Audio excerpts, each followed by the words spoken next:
I want to follow up on Rand Paul. Remember last week we had this video of two immigrants approaching Senator Rand Paul and Congressman Steve King, both Republicans, and wanting to talk to them about being dreamers and being immigrants. And Rand Paul dropped his hamburger mid-bite and just got the hell out of there, right? And he now did a follow-up interview where he was asked, why did you run away? Why did you flee? He explained he didn't flee. It was a kamikaze interview, and he had another interview to do. Here's what Rand Paul had to say. No question you're in Iowa, that beautiful cornfield behind you, and there's been a video that has gone somewhat viral among the media, at least, in which you are sitting having lunch with Congressman King. And suddenly some young person comes up to him and says the person's a dreamer and engages in sort of a controversial conversation with Congressman King about being a dreamer. You shake the hand, and then you are seen getting up after you have a bite of your hamburger and grabbing your drink as though you're trying to get away. What's the explanation for this video? Well, now you know my life. You know my life on the campaign trail. But about 5 minutes before that, or 2 minutes before that, the video doesn't show that another reporter came up and said, will you do an interview? And I said, I need to take a couple more bites and we'll do an interview. And then I was told we had to leave and I had to do the interview. So actually I stand about 10 feet from those people who were doing sort of a kamikaze interview. And I stood 10 feet from them and did another interview. And you know me, I've always been open to discussing immigration.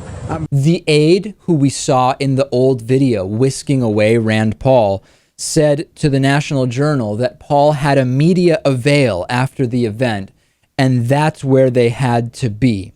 Rand Paul says it was a kamikaze interview, but he doesn't say that he realized he had to get to this media avail mid hamburger. That's what was the funny thing, Lewis. Well, no, we just had to get, I was doing interviews. I was 10 feet away doing interviews. You all of a sudden realized you had to do the interview mid hamburger 5 seconds after someone comes up and wants to talk to you about immigration.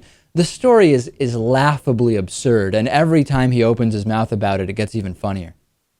I can't, maybe what he's saying is true. Maybe he was on a tight schedule and there was a specific time he agreed to do this interview, or one of his, aides told him he had to do this interview and he had to do it. Well, maybe, I'd love to but know it who, certainly does not look like that. I'd love to know who the reporter was that did that interview, and that reporter's name and the subject of that interview and the story or piece that was produced around that interview.